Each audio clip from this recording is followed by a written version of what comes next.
Buenas noches, mi nombre es Edwin Ribagüero. Vamos a explicar el foro 2, que es el método simplex. Es el análisis óptima de la exportación de helados para el café, helados y café en la empresa Sagastey Distribuidores. La empresa Sagastey le vende a Sagastey LLC en Miami. Nuestro proceso de exportación de productos son el café Kirma y el helado tricolor. Se escogieron estos dos productos porque así lo requiere el cliente, ¿no? Entonces, nuestros recursos para producir estos contenedores tenemos 78 días, 120 rollos de film, 157.500 unidades de etiquetas, 1.100 unidades de cinta y 182.500 unidades de cajas. Para esto, eh, tenemos el helado. El contenedor, producir un contenedor de helado de helado Pesiduri nos toma 8 días de producción, 10 rollos de film, 38.000 etiquetas, 70 unidades de cinta, 38.000 cajas y nuestro precio de venta ya en los Estados Unidos $0.76 o 2.89 soles en Perú. El café tiene 6 días de producción, 8 rollos de film, 4.500 etiquetas, 90 unidades de cinta, 4.500 cajas. El precio de venta es de $3.89 o 14.41 soles. Nuestro problema, como ya sabemos, tenemos la cantidad de contenedores de helados de Pesiduri a exportar y la cantidad de contenedores de café Kirma, ¿no? Nuestra función objetiva ya tenemos aquí 53.490X y 32.199. Las demás insumos son nuestras restricciones, ¿no? Por ejemplo, el film, la etiqueta, la cinta, la caja y los días de producción para cada contenedor vendrían a ser nuestras restricciones. X es el contenedor de helados y Y es el contenedor de café Kirman, ¿no? Entonces, para nosotros hacer nuestro análisis del método simplex, tenemos que evaluar nuestras condiciones. Tenemos 3 condiciones para poder evaluar. ¿Dónde lo evaluamos? Lo evaluamos en nuestras restricciones. ¿Qué dice la primera condición?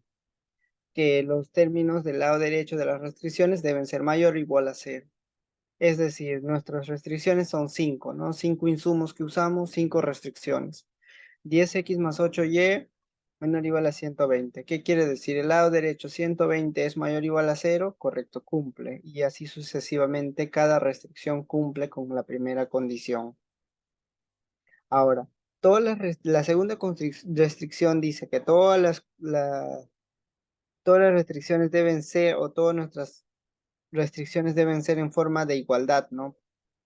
Nuestras restricciones arriba tienen menor o igual a 120, pero abajo tenemos que hacer una igualdad. ¿Qué debemos hacer para ello? Cuando son eh, menor o igual, se agrega holguras, ¿no?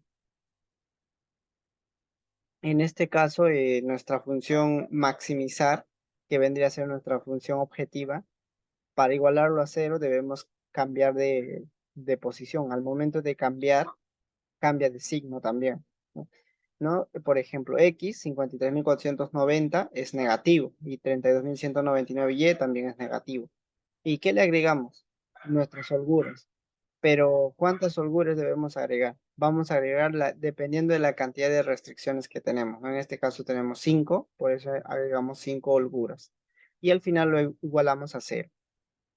Nuestra primera restricción, que es 10x más 8y, la primera holgura siempre va a ser 1. Las demás van a tener que ser 0, ¿no? Y se iguala también al total, que sería 120, ¿no? Como podemos ver ahí. Nuestra tercera restricción ya no puede ser nuestra primera holgura 0, sino nuestra segunda holgura ya viene a ser 1, ¿no? Entonces todas las demás vienen a ser 0. Nuestra tercera restricción ya viene a ser la tercera holgura, viene a ser 1 y las demás tienen que ser 0. La cuarta igual, la cuarta restricción viene a ser 1 y las demás tienen a ser 0. Y nuestra quinta restricción, por ser la quinta, tiene que tener también la quinta restricción como valor 1 y las demás 0. Por lo tanto, ¿qué decimos? Que X, Y y todas las holguras deben ser mayor o igual a 0. Entonces, podemos ver, ¿no? Maximizar. Menos 53.490, nuestra primera restricción 10, 8, 0, 0, 0, 0. No hay ninguno que es menor o igual a a 0, ¿no? Todas nuestras restricciones cumplen. La tercera restricción, todas las variables deben ser mayores o iguales que 0. Todas las variables que están al lado del X y del Y. 10 y 8, 38.000 y 4.500, 70, 90, 38.000, 4.500, 8, 6, todos son positivos, ¿no? Son mayores o iguales a 0. Entonces, por tanto, cumplen nuestra tercera restricción. Ahora, vamos a ver la tabla del método simple. Para ello, vamos a armar una tabla con nuestra función, que en este caso nuestro problema es maximizar la utilidad. Vamos a colocar en nuestra primera columna maximizar. ¿Qué queremos maximizar? Nuestro contenedor de Pesidri que representa X, nuestro contenedor de Kirma que representa Y, y las demás H's que vienen a ser nuestras holguras, ¿no? Y al final agregamos una columna de solución. Luego ponemos base y en nuestra base colocamos nuestra función objetiva con su signo ya cambiado porque es una igualdad, porque nuestra solución va al 0. Por ende, sin menos negativo, 51.490 y 32.199. Las demás son 0, ¿no? Holgura 0. Nuestra primera restricción va en la fila 1. Se ponen todas las holguras en la fila, desde la 1 hasta la 5, y también se van a usar frente a las holguras de a 5, ¿no? En esta ocasión, primerito debemos poner nuestra primera restricción, que es 10, 8, y la holgura viene a ser el 1. Nuestra primera holgura viene a ser 1 en la primera restricción, H1 vale 1. Las demás valen 0 y es igual a 120. La segunda holgura viene a ser nuestra segunda restricción, igual 38.000, 4.500, pero ya la primera holgura va a ser 0 y la segunda viene a ser 1. Y las demás tienden a ser 0, 0, 0, para que nuestra función al final cumpla nuestra tabla. 157.500 se iguala en nuestra solución, como podemos ver, ahí está el total.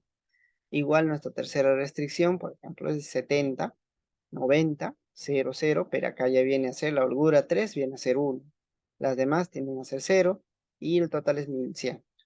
Nuestra cuarta restricción, 38.000, 4.500, igual viene a ser la holgura 1, 0, la holgura 2, 0, la holgura 3, 0, pero la cuarta holgura viene a ser 1. Y la quinta 0 también. Se iguala. Nuestra quinta holgura y nuestra quinta restricción viene a ser 8, 6. 8 para X, 6 para Y. Las demás holguras 0, 0, 0, pero la holgura 5 viene a ser 1. Ya armado nuestra primera base, nuestro primer cuadro con las holguras y las restricciones. ¿Qué necesitamos? Necesitamos buscar nuestra columna y fila pivot. ¿Y cómo hacemos? En este caso vamos a buscar nuestra primera base, el número más negativo que tenemos.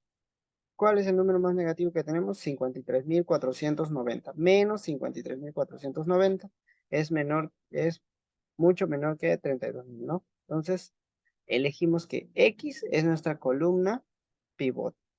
Ahora, ¿cómo hallo mi fila pivot? Pues ya tenemos la columna, nuestra solución debemos dividir entre nuestra columna.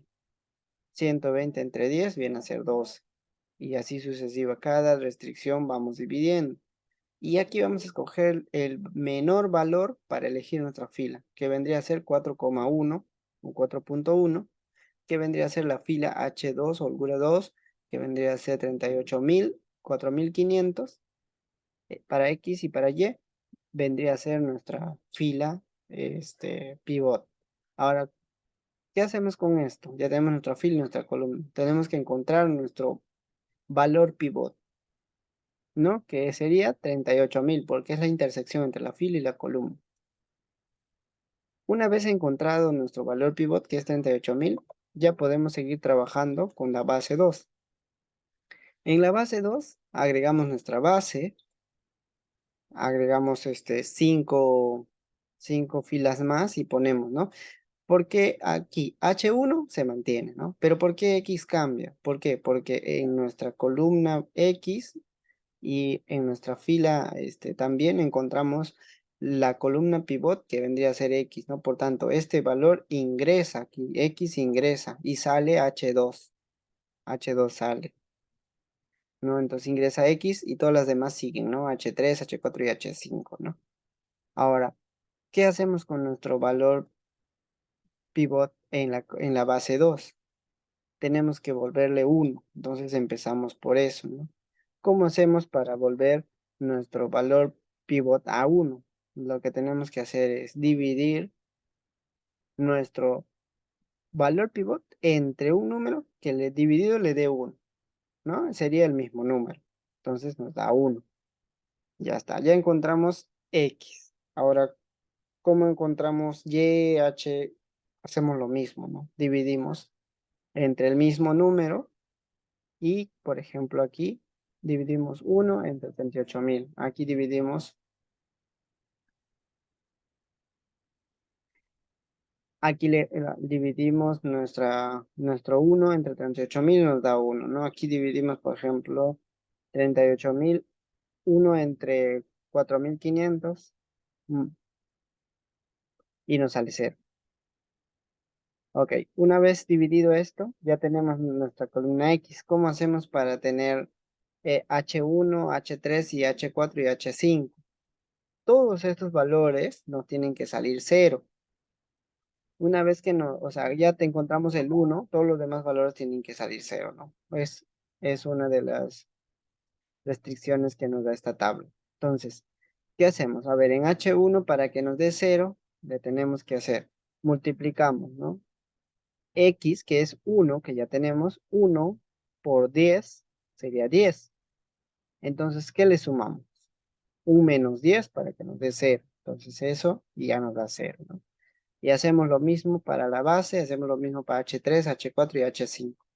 En cuanto a las filas, hacemos lo mismo y ya tenemos todos los valores. Entonces ya armamos nuestra segunda base, ¿no? Armada nuestra segunda base, ¿qué debemos hacer? Entonces buscamos nuestra columna que tenga, perdón, nuestra fila base que tenga menor valor. En este caso, ¿qué viene a ser? Y. Y, ¿no? Viene a ser que tiene menos 25.865, otro valor, menor valor. Ok, ya encontramos nuestra columna pivot de nuevo.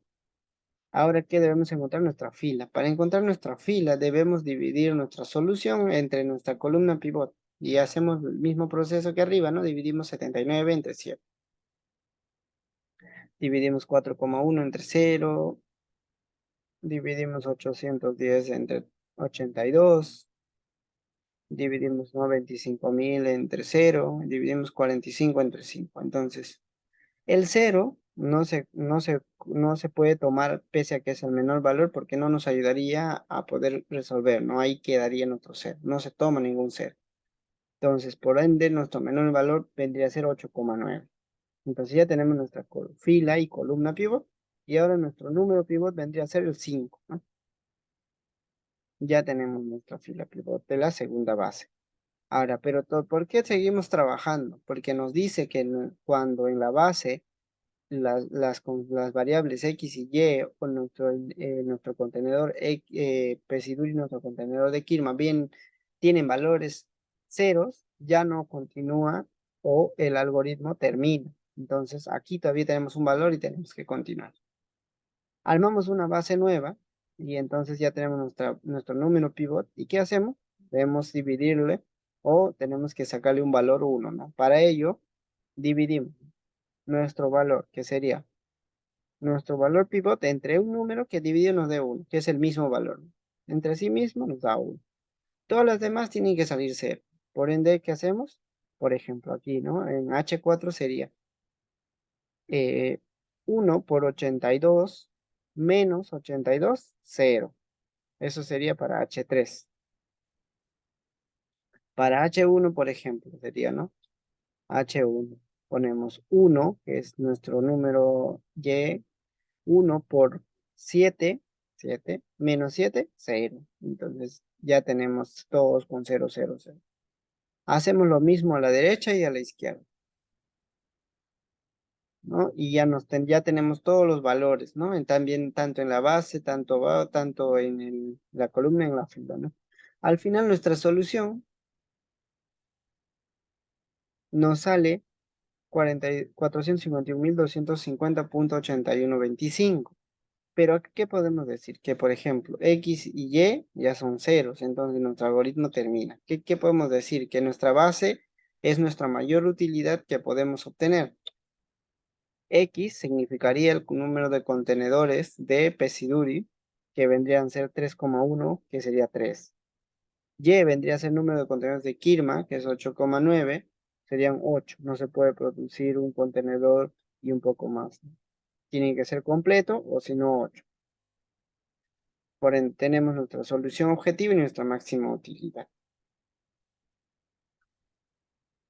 Como hemos visto, nuestro algoritmo sí concluimos que debemos producir 3 contenedores de Pesiduri y 8 de café Kirman, ¿no? Aproximadamente para obtener el máximo beneficio, cumpliendo las restricciones que nos indica el problema.